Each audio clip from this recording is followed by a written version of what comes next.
Hello everyone, welcome back to another video in my Let's Play series. I am Sylphin and today I am bringing you a video on Kallari. She is a melee assassin, the epitome of a assassin type in this MOBA style game.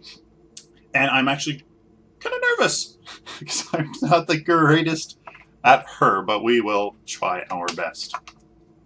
So in this game, I am going to be focusing on getting physical damage on crit cards. I'm going to see how crit pays off with her playstyle. Now, I'm trying to decide if I stick with my team and pick a harvester card to be a little bit more useful in the jungle, or I'm useful with my team with the scout sword. So I don't really want to be in lane that much. I want to try to be scouting around, trying to find somebody that's a little overextended and secure a kill. So with that said, I'm going to go with the harvester card. Try to be a little bit more useful in that kind of a sense. So if you haven't not played Kallari before, she has a pretty interesting passive. It's called Marked for Death. Kallari and teammates gain vision of any enemy hero anywhere on the map below 25% health. So if there's an enemy that's right on the brink of death, they have a mark. They are marked, and they will die. Hopefully by you, because you can see them, and you can see that they are low on health. Now, her basic attack deals 35 physical damage and is fairly average, I suppose. But she's a very, very... okay, so we have a engagement here. I'm trying not to engage too much, but I will here with this attack and try to... I'm going to go in on this. Okay, so that... Sorry for the... Nice. Okay, so the swing now. Sorry for the lack of commentary. So that was an interesting engagement where you could see a little bit of Kallari starting to show up. Her damage is okay, but it's all in the burst. So when I used that E to attack that one person, okay, so I'm going to try to get out of that, but I can't. Okay, so I have to be a little bit better myself. Trying to run away from this Feng Mao here. You notice me, and I should be good. I should be good. Okay. What an interesting start to the game. An interesting team fight to begin the match. I'm going to go with Shadow Walk. Enter the Shadow Plane and gain 113 max movement speed for 6 seconds. It's a good engagement tool, so here I'm going to actually use it to... the leg! Okay, good. So that's exactly what you need to do. You need to kind of come up from behind, secure those kills from the enemy team. So here I'm going to use the Shadow Walk here. And I didn't get the last hit, but that's okay. So that's you kind of get the idea of the strategy of Kallari. We're trying to hide in the shadows and then strike from preferably behind to secure enemy kills, and also to surprise the enemy if it's a 2v2 and they think that the engagement is favorable or just even. You can kind of turn the tides, give them a little bit of a, oh, what is happening? So it's very, very interesting. So we're going for a crit cards, upgrading only physical damage. Now, this technically would give me more crit than this would. So I'm actually going to do something a little bit different and go with this Bounty Stalker. It gives me a little bit of health, which is definitely going to be useful, and gives me 14 potentially % crit when I'm engaging on an enemy. Now our Twin Blast is overextended. Hopefully he can get away, but it doesn't look like it. Yeah. Okay, so what I'm going to do is I'm going to get our harvesters. I'm going to try to get a little bit of camp and see if I can make something happen in this right lane. So here this right lane is happening. They have a ward. They know that I'm coming. But what I'm going to do is... Okay, so they saw that I was coming via the ward. Wherever it is, looks like it's gone. And they backed off. So instead of doing that, I'm going to rotate mid lane and just push this lane a little bit.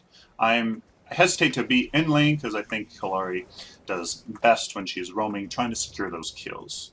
So we will see how she does here. So her lane clear is not the greatest. I mean, she has one damaging ability, that's her E, and it doesn't... I mean, it does good single target damage, but no multiple. It doesn't strike multiple enemies. Her melee does splash a little bit, but she's not really the greatest at clearing lanes.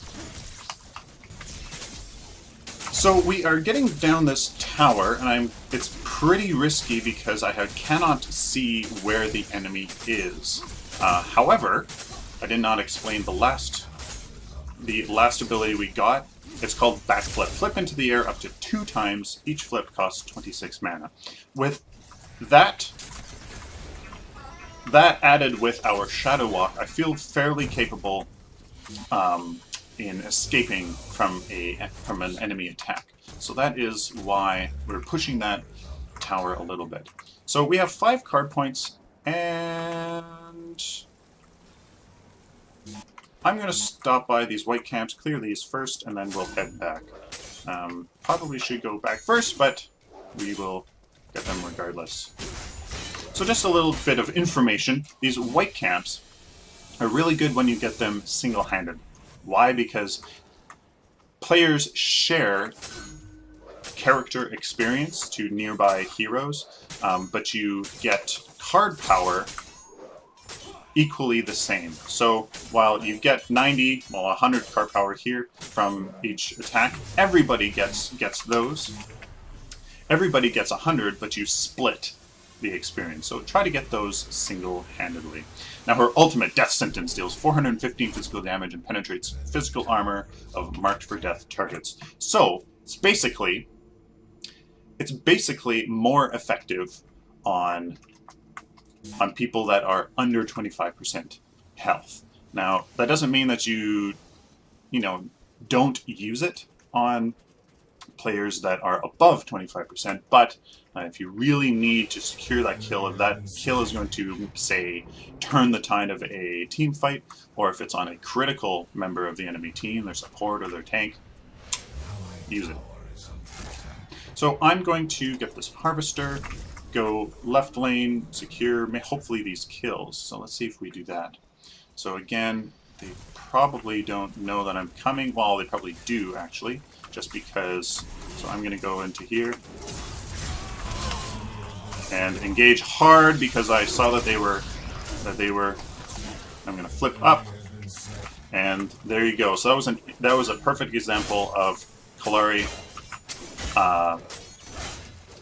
using her burst damage to change the tide on 2 of the enemy characters there. So her right click, I probably didn't, or her ultimate, I probably didn't mention, is a straight line sort of damage dealer. You saw that it kind of like a shooter reticle came up.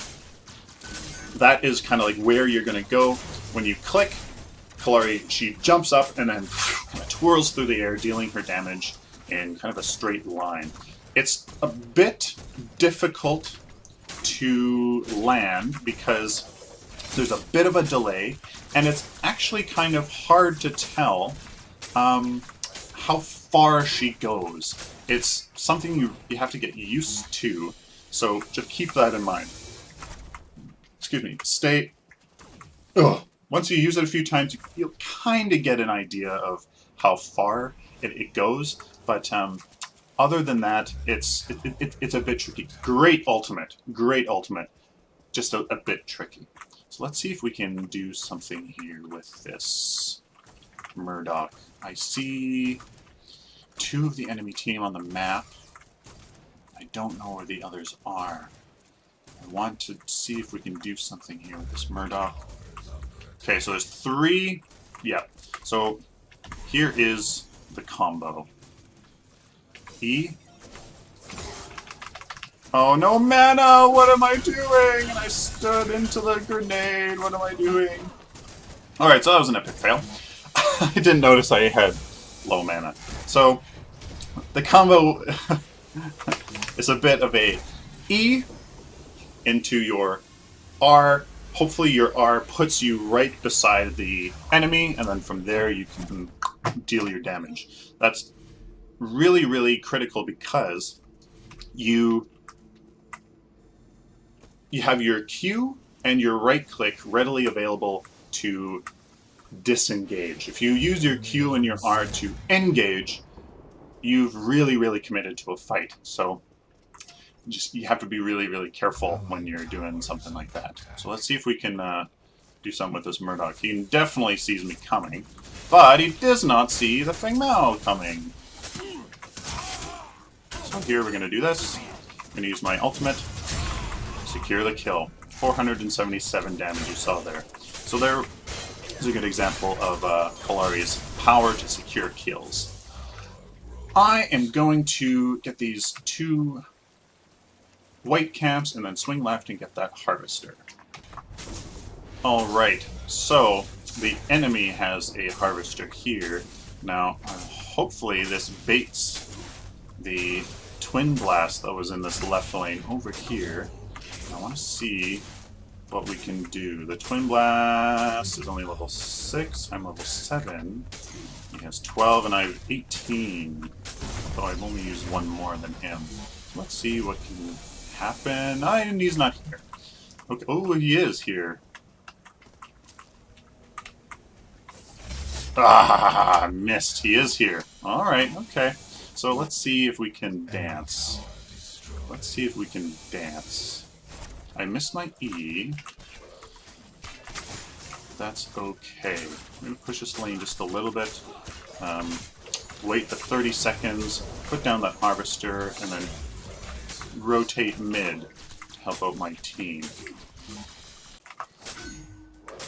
Okay, so it looks like the enemy team rotated right, and my whole team is also over there. So this would be a good chance for me to clear these few lanes, get some more experience for myself, and kind of get ahead.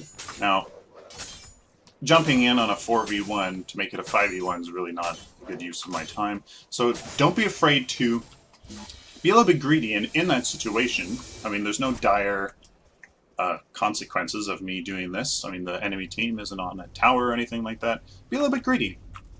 Get some camps. Get a harvester, right? Don't be afraid to do that. So we're gonna go back with 8 card power. So this is gonna be a big jump here. So we're gonna finish this off and then go into the bread and butter, the Spear of the Rift Hunter. So we're gonna get probably 1 of these, and then the Blade of Agora, which is going to increase when we do crit. It's going to be increase how much damage we do when we do crit. So we have a lot of little crit cards, little crit upgrades, but I want to save them for the big crit upgrades. It's a little bit of it'll pay off in later on, and I think we have a bit of an advantage now, so I want to stretch that advantage out some more. This harvester's good. Okay, so we're going to be a little bit of a super ninja and go into their jungles and clear some of their camps. Let's see if we can do that. So it turned out that my teammates also had that idea, and instead of, again, like I said earlier, going with them with those camps to split that experience up, I mean, I would have gotten the card power, but I let them have the experience and instead rotate all the way to the right lane and get this harvester. Again, this This is a little bit of a long-term kind of strategy, but I think that it'll pay off, especially since we're already ahead, so we're kind of securing that end game advantage. Okay, so after we got that harvester, I'm choosing to stay in lane. Now, this is a fairly aggressive move. I can't see any of the enemy team on the map, and I'm fairly high up in this lane. Now, I'm trying to do that to bait Severog. Hello.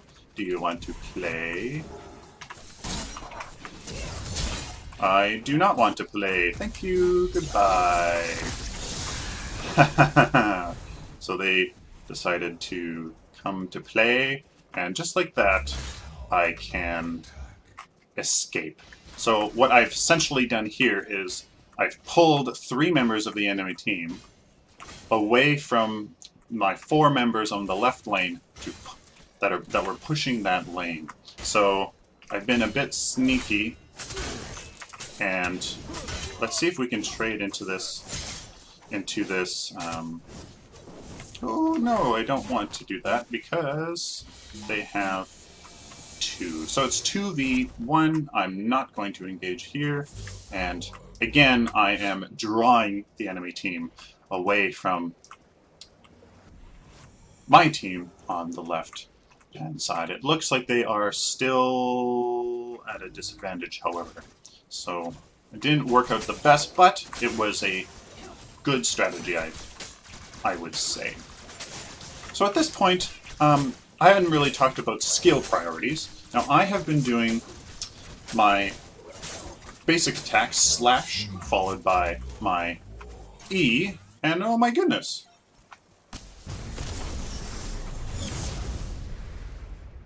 Looks like they surrendered. Well, it's a short video for you today. Really, that's quite unfortunate. My goodness. Okay. Well, I think it worked out well, guys. We were just starting to ramp up, especially, I mean, I had 5 card power to do. It looks like, is this bugged? No, it's not. So this Bounty Struck is a really good card just because it gives you crit exactly where you need it, and that's exactly what I wanted. It gives a little bit of health, which will help me kind of stay in lane, stay in the team fights to get that experience. Perfect card. The bread and butter is the Spear of the Rift Hunter. Gonna really upgrade that immensely. Then we're gonna go, I'm getting a call. The Harvester Key, because we want to be a little bit more useful than just kind of roaming around trying to, you know, make sure. You spend a lot of time doing really not that much as Kallari. So use your time well as you're rotating, as you are trying to, you know, figure out the enemy team and where they're going. Pretty good build. I wish it had been a bit longer, but I'm going to do another video. So, guys, please dislike the video if you disliked it. Please leave a comment as to what you think about this build. How do you think it's going to really shine in the end game when we get there? And leave some comments about what you guys think. I have a cool announcement coming up, so stay tuned. Get subscribed, guys. I have lots of content coming. I do this every day. I really hope that you guys enjoyed this video. Please take care and have a nice day.